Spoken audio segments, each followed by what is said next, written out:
Hi, I'm Todd Martin. Welcome to Tack Talk. Today, I'm going to talk a little bit about nose bands or Cavesons or mouth shutters. My wife thinks that she wishes she had one that fit my mouth. So there are several different types of Cavesons and mouth shutters. You have a kind of a drop band, which kind of drops over the nose and the bit, in front of the bit. One that kind of fits over the jaw. So what you're going to do is you're going to put this on first and then put your bridle on after that. What this does is it restricts the horse's ability to be able to open his mouth and evade the pressure of the bit. So there's a couple different styles and different types. You don't want one necessarily strapped down and tie his mouth shut. You just kind of tie their mouth shut. They're not learning anything. It's kind of a training tool. It's not necessarily something you can't show with it, so there's no sense in using it, like you force them to shut their mouth.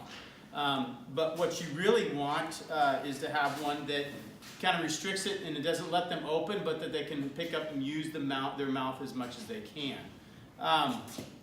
So one of them is like a rolled leather. So they just kind of roll that leather around and then it makes a buckle on the bottom side and you kind of hang that on top of the head. The other types are like a rope around the jaw, and that one kind of just makes it a little more uncomfortable when they do try to open their mouth.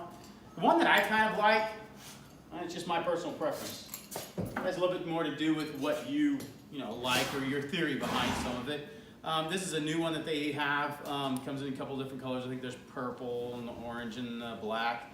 But there's an elasticity to it. So there's a little bit of a rubber. It's and it's a hard rubber. It's not like real easy to be able to do that. But I put it on the nose and I kind of make it snug. But it's not tied it up, but it's just a little bit.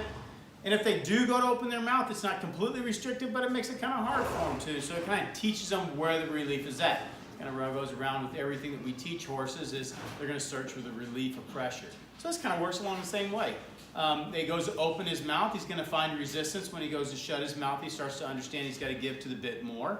And he's got to open and he's got to close his mouth more, and that's where he finds the relief of pressure. Kind of like your hands too, you want to be able to find the release of pressure on your horse, or your horse should be looking for your release of pressure. That's Tack Talk. I'm Todd Martin. Hope that helped.